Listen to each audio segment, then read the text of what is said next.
Welcome to Israel Explained, where we help you understand Israel, Israel's neighbors, and provide you with context to understand the Middle East.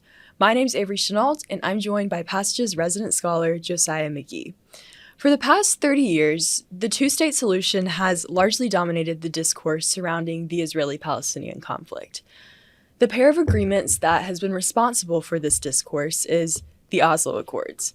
Today, we're discussing what the Oslo Accords are, how they started, and did they actually work? So, Josiah, our big question for today, what are the Oslo Accords and why are they such a big deal? Yep, that's a big question. It's going to take us a minute to answer that, but we'll do our best. So, the Oslo Accords are a pair of agreements that were negotiated between Israel and Palestinian leadership in 1993 and 95. There's actually two of them, Oslo 1 and Oslo 2. They're named that because it's pretty simple, actually. The negotiations took place in Oslo, Norway, so they were named the Oslo Accords. And the agreements were a really big deal for a few reasons. Number one, prior to this, there really was no mutual recognition between Israeli and Palestinian leadership that either one had a right to exist, that they had any real authority, the ability to represent each other's interests. Well, so this was the first time when they both recognized that each other was legitimate, that they had a right to exist in the first place, and that they could and should negotiate with each other. So that, in and of itself, was a huge deal, the major accomplishment of the Oslo Accords. And the agreements were predicated around the idea that Palestinians could someday govern themselves. So it didn't technically, and this is maybe a bit of a misunderstanding, common misunderstanding, they didn't technically promise a two-state solution, but they basically created a framework to help get there. Mm-hmm. And the idea was that they were going to help build an interim government and gradually transition some power from the Israelis to the Palestinians so the Palestinians could begin to govern themselves a little bit more, with a little bit greater autonomy. And it did create an expectation that eventually Palestinians should have a state, even if it didn't technically promise one. And it just put on paper an agreement, essentially, to work towards that end, this idea of a two-state solution, even if the definition of those terms wasn't yet totally clear. It left a lot of things intentionally vague so that they would later be addressed and resolved and further negotiations would have to take place. It did not formally create a Palestinian state, but did set an expectation that they would keep negotiating those details. Like I mentioned, a lot of it was left vague, but there's an agreement like we'll come back to this and try to figure it out. And it basically set a tentative deadline to where they were supposed to come back to some of those details and keep negotiating within a 5-year period after the first agreement was signed. So the Oslo Accords weren't negotiated until the 90s, but right. The Israeli-Palestinian conflict started in 1948. So why did it take so long for these negotiations to actually get started? There's a few things going on. I think relevant history, there's a lot of that. So even pre-1948, there was a lot of context in terms of the challenges of resolving the competing claims between the local Jewish and the local Arab population. I definitely would recommend, if anyone's curious about that, check out our video on how the conflict started in the first place. There's a lot of history there that matters quite a bit, definitely. I think. But as far as post-1948, I think there's a few key factors to discuss and to think about a little bit. So, for example, you have this sort of lack of national cohesion. In 1948, there wasn't really a unified Palestinian leadership yet to negotiate with. It wasn't clear who is leading the Palestinians, who has the authority to represent the Palestinians. And Israel also, was, of course, primarily concerned with its survival at the time because it was a brand new state. But even if Israel had the space to negotiate with Palestinians, it wasn't clear who they would negotiate with. They were also at the time under the control, they didn't have a lot of autonomy themselves. They were largely under the control of different Arab powers like Egypt and Gaza, Jordan, and the West Bank, that kind of thing. And none of those Arab powers really had an interest in creating a Palestinian state. So it really didn't make sense at the time for there to be direct negotiations between Israelis and Palestinians because the Palestinians didn't have formal leadership. They didn't have a lot of autonomy or independence from the Arab countries around them. And in fact, the Arab countries around them were actively working against the autonomy of a Palestinian state. Kingdom of Jordan actually annexed the West Bank rather than making any attempt to create a Palestinian state. They just sort of added Palestinian territory to the kingdom, if that makes sense.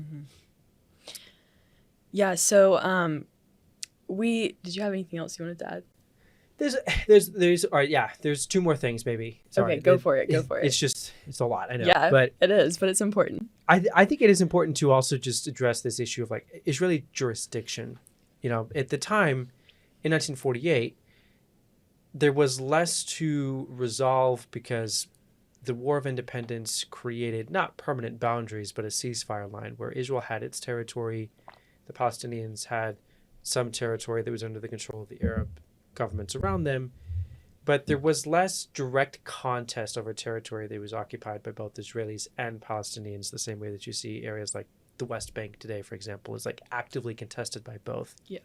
Which meant that there was much less jurisdiction for Israel. Israel didn't really need to negotiate the status of Gaza or the West Bank because it had no claim to either one in 1948 after the result of the ceasefire at the end of Israel's war for independence.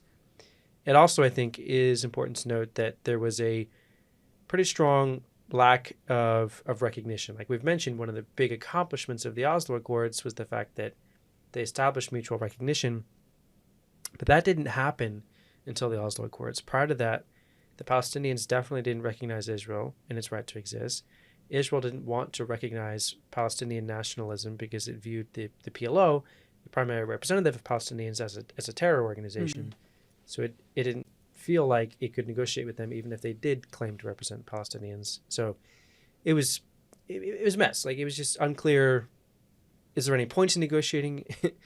At least until 1967, like there's no point in negotiating because it's not our problem. We don't have any jurisdiction here. After that, it was just hard to figure out who do you negotiate with. Yeah. So we had this period of a lack of national cohesion. There was a lack of recognition on both sides. And then all of a sudden we get to these negotiations starting. Right. So what happened for these negotiations to start after such an intense period of conflict and no recognition between the two? And what changed after these negotiations began to start? So there's a few things going on. I think some important behind the scenes history to be aware of. So the first Intifada, it was a major public event, and this was maybe the exception. This actually did happen not behind the scenes, but very publicly. Mm-hmm.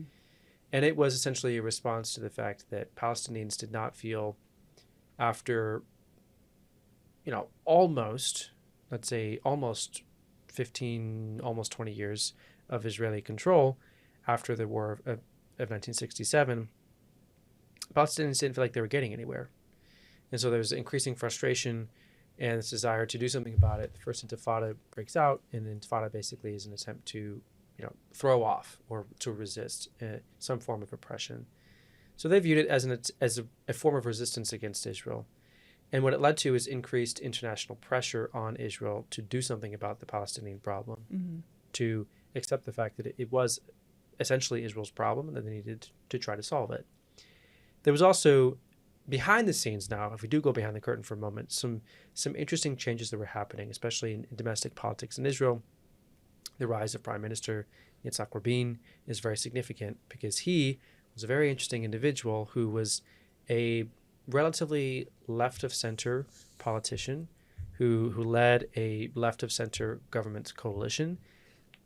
And that side of the Israeli political spectrum is a little bit more inclined towards peace, negotiations, that kind of thing. He also, however, was a very decorated veteran of the IDF and the Israeli security establishment. So he was very uniquely positioned because he had both a political mandate to pursue peace, but he also had security credentials that many of his peers did not, which allowed him to basically say to the Israeli public, like, please trust me and trust the process. Mm-hmm. And it gave him the confidence to pursue peace when many leaders prior to that were unsure if they would be able to survive politically after an attempt to make peace with the Palestinians. He did face several risks. There were a lot of potential challenges to the negotiations happening. There were semi-official negotiations that the U.S. was trying to lead, but again, it was very challenging because even for a man like Rabin, talking to the PLO publicly was very taboo. It's going to be very hard to negotiate with this terror organization as it was viewed at the time. And eventually what they were able to settle on was what's referred to as track two negotiations. Or the idea is basically is that you take people that are close to government officials but are not technically working for the government. You put them in a room and you say, why don't you guys talk to each other? And if you come up with any interesting ideas or solutions, we'll pass it back to the people that you guys know. But everyone in the room understands you don't actually represent them and can't make any official agreements. And that's basically what happened. It's like the Oslo Accords basically was the result of a group of academics, Israeli and Palestinian academics or scholars, officials, whatever, who didn't officially represent either the Israelis or the Palestinians, but were close enough to leaders on both sides that they could give some sort of indication in terms of, that's a good idea, that's not a great idea, that's not probably going to work, not likely to get approved, that kind of thing. And it allowed them to think more creatively, pass back ideas to different leaders like Rabin. Really, it was actually to Shimon Peres on the Israeli side, and then eventually to Rabin, and then Mahmoud Abbas, actually, before he became the president of the Palestinian Authority.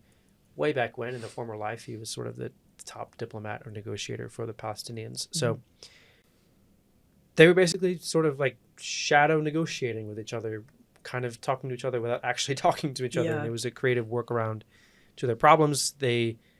Both sides gave permission to these unofficial representatives to keep negotiating in secret, and not even the U.S. really knew that this was happening. Wow. Ironically, the U.S. was hosting official negotiations while these unofficial negotiations were happening. Wow. And the unofficial negotiations are the ones that actually made a lot of progress.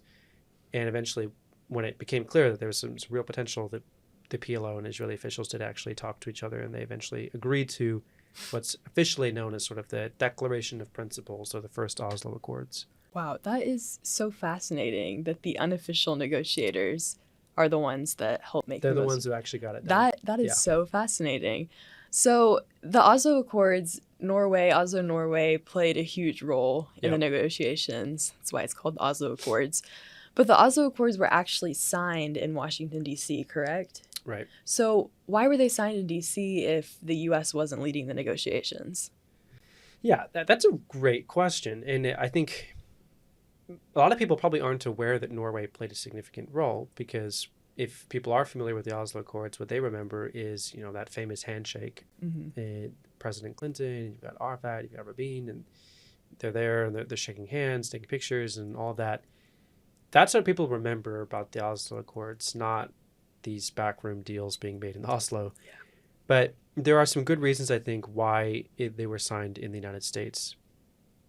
And a lot of it has to do with just the state of global competition at the time. At the time, this is very shortly after the end of the Cold War, and there's still two dominant global powers. For decades, the global system had been defined by competition between the U.S. and Russia. And even after the end of the Cold War, it still was a little bit defined by this, bipolar competition, or bipolar nature of global competition between these two great powers. And they needed these agreements, the support of both the United States and Russia, if they were going to succeed. It was unlikely that they would succeed without the support of both. One, because having the support of these two great powers would provide some legitimacy, not just to the agreement and the proposed principles of the agreement, but also to the players involved. This is especially true for people like Yasser Arafat, who a few months before, everyone thought he was a terrorist, and now he's signing a peace agreement. It could be weird if he doesn't have the support of some major players on the international scene like the U.S. and Russia. So it really helped to give some gravitas and some credibility to the Oslo Accords. It also put for the U.S. and Russia, it gave them some skin in the game and an incentive to actually put some support behind, some practical support behind the agreement, making sure that it actually worked. So the solution was to, have the signing in Washington, D.C., invite the foreign minister from Russia. It'll just look better if we do it this way. It'll throw our support behind it, and it'll convince the rest of the world that, this is actually a good idea and there's some real potential here behind this agreement. Wow, that is very interesting to think about the global diplomatic implications at the time, and how D.C. was kind of the ideal location for that, even though Oslo was the one that negotiated it. So that's definitely a very fascinating piece of information. So I'm curious to know, what the Oslo Accords did in terms of creating self-governance in Palestine. So, I mean, a brief spoiler alert. I think the biggest criticism of the Oslo Accords is that they took a very gradual approach. So years later, critics, both within Palestine or elsewhere, would kind of dissect the Oslo Accords and say, in hindsight, it was too gradual. That may or may not be true, but that's definitely one strong and common criticism of the Oslo Accords. But the harsh reality at the time was that the Palestinian society wasn't built to function like a state. It didn't have the institutions necessary in order to function, the infrastructure necessary to govern itself.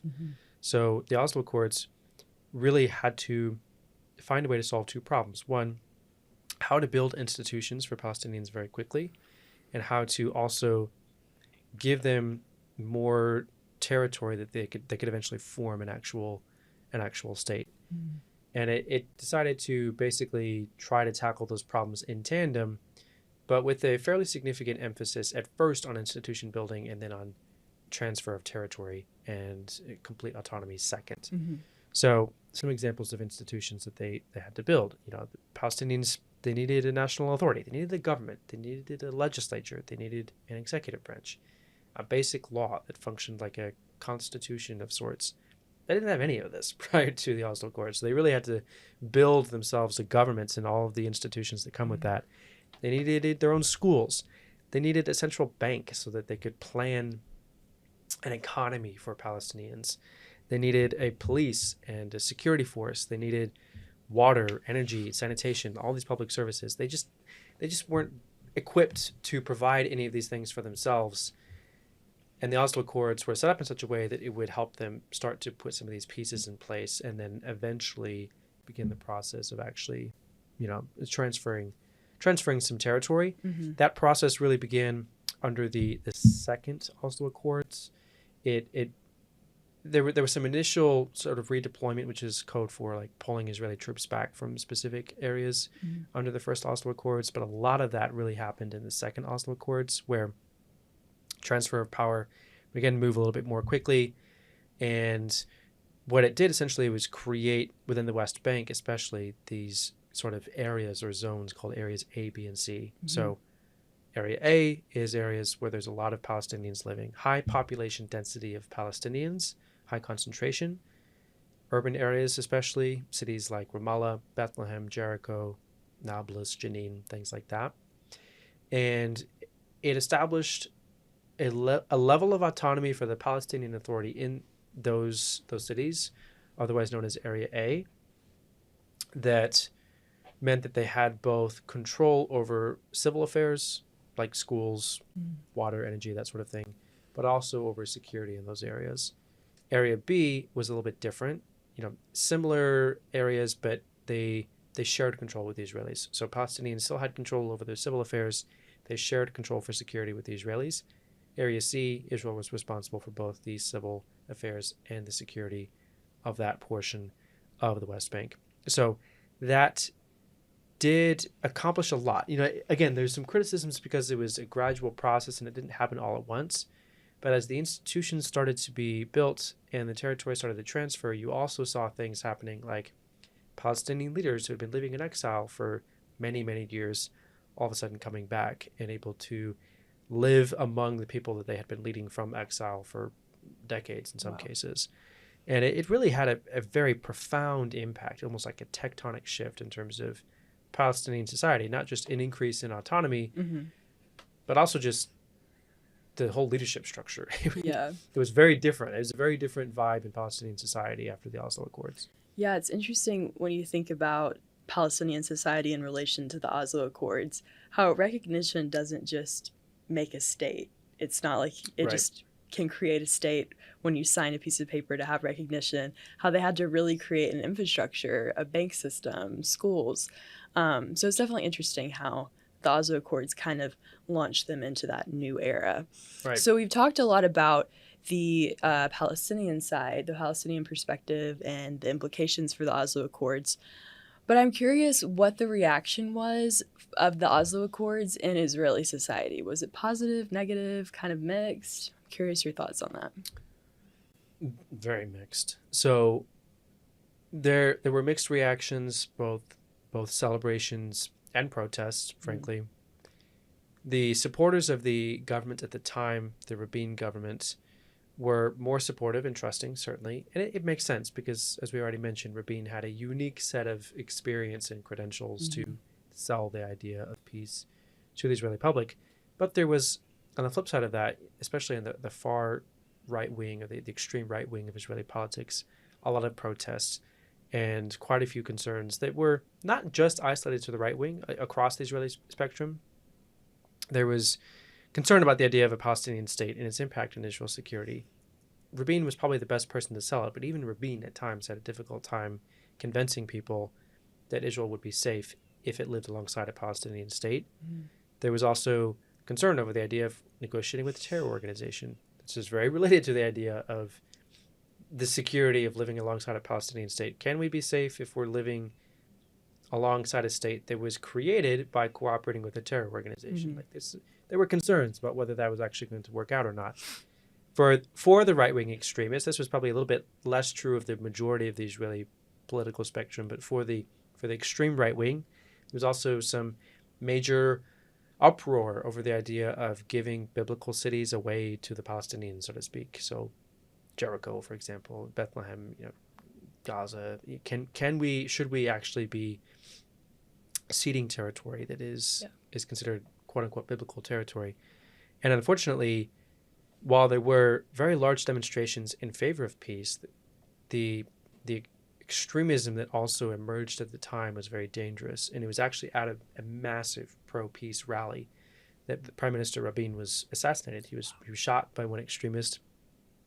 And I think that moment does a lot to sort of illustrate just how divisive and how tense the issue was in Israeli society. That you were at a massive peace rally, hundreds of thousands of people demonstrating for peace, and then one extremist, shoots the prime minister and kills him.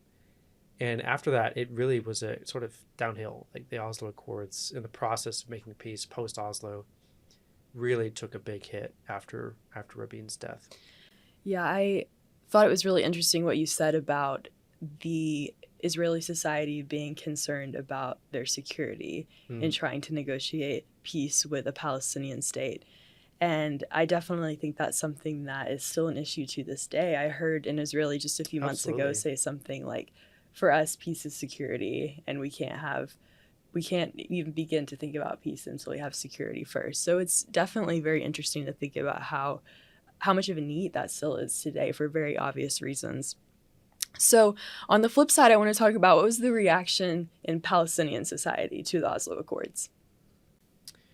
Similarly mixed. The Palestine Liberation Organization and the parties that made it up, especially Fatah, which led the PLO, played a big role during the Oslo Accords. That's the party that Yasser Arafat led. It was a great triumph. It allowed them to finally claim a significant accomplishment in terms of their leadership and what they were able to deliver the Palestinians. It was a big win in the sense that it allowed them to return from exile. We've already mentioned that. And that really changed the dynamics a lot, to be able to actually live among the Palestinians and present themselves as worthy leaders of Palestinians, as opposed to people who've just been living in some villa in another country, a life of luxury in some cases. So it was a big deal for them, and they celebrated it. And it also really saved them in some ways from irrelevancy, because they were in danger of becoming irrelevant if their stay outside of mainstream Palestinian society lasted much longer. Many Palestinians were, sort of a little more cautious. They were still optimistic, but cautiously optimistic that a Palestinian state would emerge. They could maybe embrace their Palestinian identity if that happens. They could live in peace with their Jewish neighbors. There's a lot of good that would happen if a Palestinian state did happen, but they were maybe not totally confident that a two-state solution was actually going to happen. And then you had the extremists, just like the Israelis had theirs, the Palestinians also had extremists who were violently opposed to the whole peace process. In this case, it was Hamas, especially, who led that charge. They argued that the PLO had no right to negotiate with Israel out of principle, because it required acknowledging Israel's right to exist, which Hamas was just diametrically opposed to. Like, we just don't do that. They tried to actually spoil the negotiations by engaging in different acts of terrorism, sort of trying to sabotage the Oslo Accords.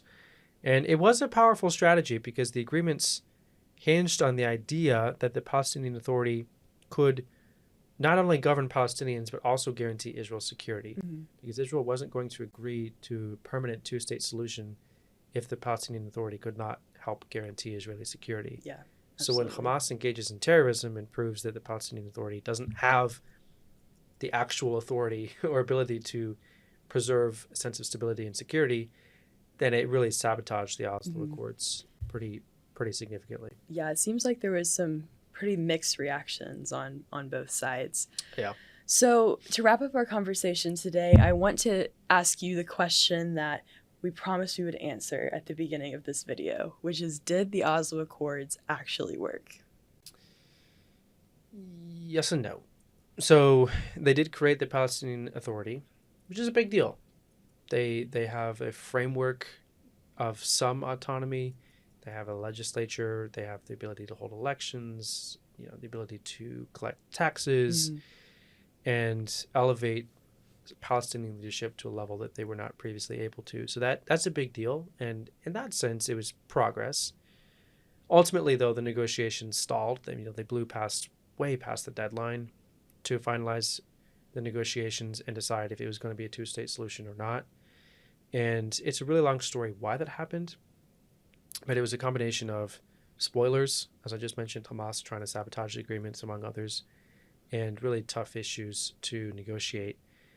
It's really a list I think is a little bit too long to include in this conversation, but for more on that subject, we do have a video on why the Oslo Accords ultimately basically failed.